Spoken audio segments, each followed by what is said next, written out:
From the National Newsroom of the Canadian Press, I'm David Augustine.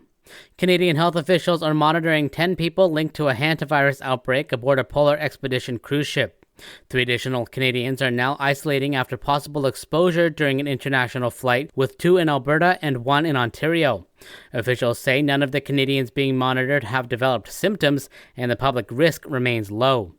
Florists are facing higher supply costs and fuel surcharges for their shipments as the war in the Middle East keeps global oil prices elevated. That comes as many shoppers have been on a tight budget and hunting for value for a few years. Flower Trends Florists owner Lisa Bugden says her team is being more creative to accommodate customer requests.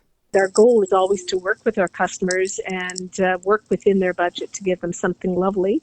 It really is about our florists being very creative. Bugden says if someone has a $45 budget, the bouquet may not have a lily or hydrangea, which tend to be more expensive, but will still include a rose, daisy, or carnation.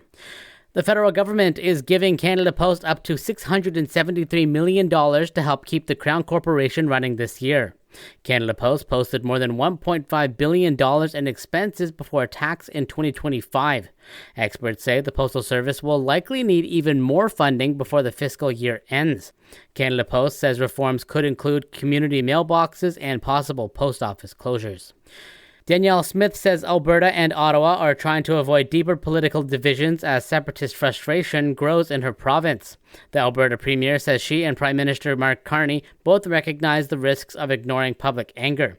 She made the comments while speaking at a Conservative conference in Ottawa focused heavily on Canada-US relations. On the hard court Friday night, Marina Mabrey pulled the tempo ahead with 32 seconds left to play, but the Washington Mystics rallied to beat Toronto 68-65. Tempo head coach Sandy Brondello was disappointed her team didn't win its first ever WNBA regular season game. Sad that we didn't win the game, didn't close it out, but the fans were fantastic. It was a very ugly game. Toronto hosts the Seattle Storm on Wednesday. And in entertainment, Canadian artists Michael Bublé and Alanis Morissette will headline the FIFA World Cup opening ceremony in Toronto on June 12th. And I'm feeling good. Other Canadian performers include Jessie Reyes, Alessia Cara, and William Prince ahead of Canada's opening match. The 2026 FIFA World Cup will run from June 11th to July 19th with 104 matches across Canada, the US, and Mexico. Gianni Infantino says the Toronto ceremony will showcase Canadian identity through music, culture, and performances, welcoming the world to soccer's biggest stage. This is the Canadian Press.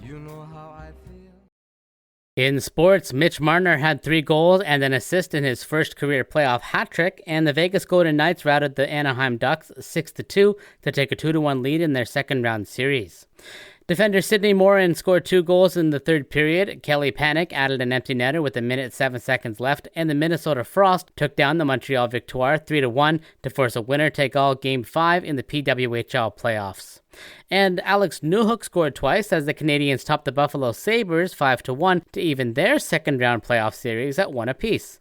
Montreal captain Nick Suzuki says his team didn't have to change much after falling 4-2 in Game 1. We knew we had to come out and have a good start and just score 2 goals in, I think it was the first 5 minutes. That was amazing to get off to that lead and just kept kind of building our game throughout. The best-of-7 matchup now shifts to Montreal for Games 3 and 4, beginning Sunday at the Bell Centre. From the Canadian Press, I'm David Augustine.